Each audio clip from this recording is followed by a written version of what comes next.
Alright guys, it's Friday, one more to go. One more video, one more discussion, and we're done with westward expansion. We have an assessment next week.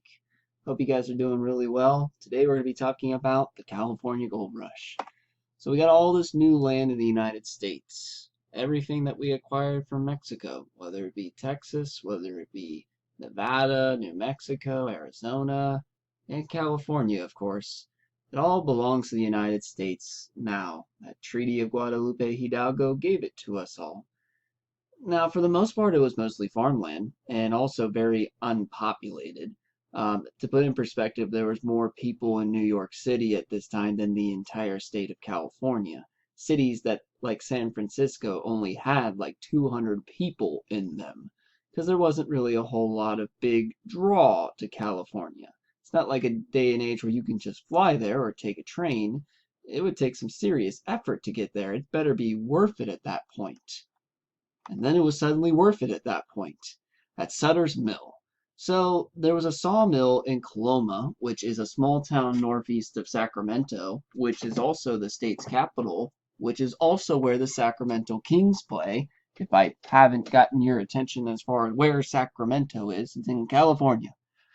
A guy named James Marshall was a man working in this sawmill, which is just cutting logs into like planks and stuff like that. And he accidentally discovers gold here. Like gold just found in the river, which powered the sawmill. Now, the owner of the sawmill, when his worker came up and was like, "Look what I found," he was like, yo, chill with that, man. We can't tell people that we can find gold literally in the river. This is going to be between you and I. We're going to tell absolutely no one until the newspapers get a hold of it. In 1849 at that point, because of various newspaper outlets, thousands of people are going to start migrating to California to try to strike rich and try to find some gold. Now, most people will take the Oregon Trail to get to the California, which is something you played. And you can probably see why it might have been worth it at that point to go through all those obstacles if you can just find literally gold anywhere. Others even took boats, which, if you know anything about geography, what does that mean? Well, here's the map. That means they literally went from like New York or Boston and literally had to go around South America to get to California. I mean, which one's farther away? Which one's shorter? Which one's easier? There's an interesting discussion I would have with you guys right now if I had the time, but I don't. But long story short, the 18,000-mile boat journey would probably be the easiest one to do because if you know anything about the Oregon Trail, it's a pretty tough journey versus being on a boat is not too bad as long as your captain knows what you're doing. And also a little bit more expensive to do so. It would cost hundreds of dollars to get to a ticket on a boat going to California and also take like 5 months to get there. Anywho, what's the rush though? Well, people are literally finding gold in random ditches and streams, mountains, and a whole lot more. Gold is worth a lot of money today, about $1,200 an ounce. Gold was worth a lot of money back then as well.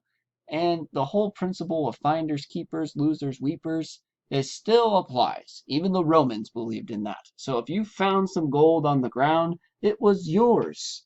You didn't have to pay for it or anything at all. You find it, it is yours. And to put it in perspective, these 49ers, which are the people who migrated here, the 49ers, because it was 1849, a successful farmer might make $300 a year. Mining for gold offered a, albeit slim, chance of making $25 a day. 25 times 365, you do the math. There's a good chance you might make a lot of money, although some people might not be so lucky. Some just might only find like gold flakes and stuff like that and do not strike rich at all. And then they'll just give up mining gold and then work other jobs after a few months. You might have saw me say on those titles there, the 49ers. Yeah, that's where the team's name comes from. Because at the end of the day, in California, you were given the nickname 49er if you were there for gold. Because nobody was going to California until 1849 when gold was discovered.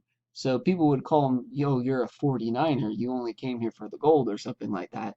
And that's why San Francisco got its name, especially San Francisco. And speaking of the 49ers, the football team, especially San Francisco, where that was where a lot of the gold rush happened. I mean, 80,000 people sought their fortune in California, and a ton of them are going to go to San Francisco. It only had a population of 200 in 1848.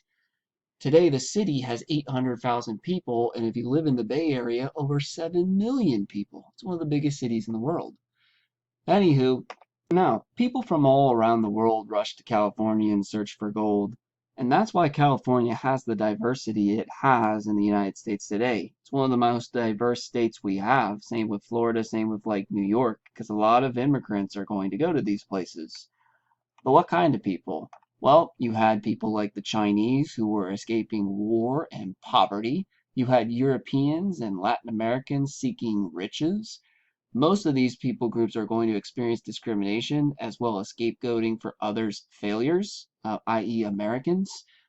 You also had African Americans who went to California. Now, the interesting thing about California is that slavery doesn't take hold in California.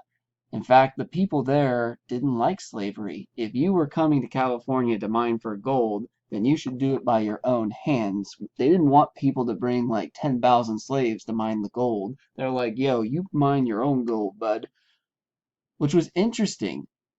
The population in the area of California was very against slavery, to the point that they'll actually be a free state, which will throw a huge monkey wrench in the equation of slave versus free states once we get to the Civil War. And you also saw some really successful people in California. Now, obviously, there's a lot more successful people in California right now. I mean, look at like Apple and all that other stuff. But here's a couple people, at least in that time period, who became very successful. You had a Samuel Brennan who sold supplies to miners and became the first Californian millionaire. You had a guy named J.A. Faulkner who funded a coffee firm in San Francisco, which is a huge coffee company today. Or maybe Levi Strauss, who manufactured and sold the first blue jeans in California. And if you ever wondered why they're called Levi's, that's why. Anywho, California is going to apply for statehood and is going to become a state in 1850. And they enter as a free state. Again, they didn't believe in slavery because they didn't want people to bring their slaves and mine gold with slave labor. You mine your own gold, which upset the balance of free state versus slave state in Congress, but that's a discussion for another day. I want to conclude by talking about a couple people groups who actually disbenefited tremendously from the California gold rush. The Native Americans definitely were ones who had a tough break when it came to this gold rush. To the Native Americans, this gold rush brought even more tragedy. The Indians who had been in that territory who didn't have to do a Trail of Tears because of Andrew Jackson. Native Americans who actually lived there will be relocated as well. Not officially, but by miners, because the miners wanted the Indians' lands to search for gold.